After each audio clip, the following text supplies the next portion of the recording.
If you can work 8 hours a day making someone else rich, then you can work 3 hours a day creating your own business and making yourself rich.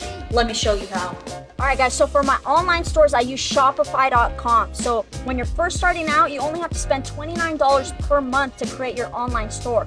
I'm actually spending $79 per month just for more features. When you guys create your Shopify store, then you want to start to find products that you could sell online. And the way you do that is by a method I call reverse engineering. Go through Pinterest and look for things that say promoted by. That means this company's advertising this particular product. What you want to do from there then is go to AliExpress and find the product. Once you find a product on AliExpress, you want to head to the Shopify App Store and get the app for your store de-esser so you can import the products to your store.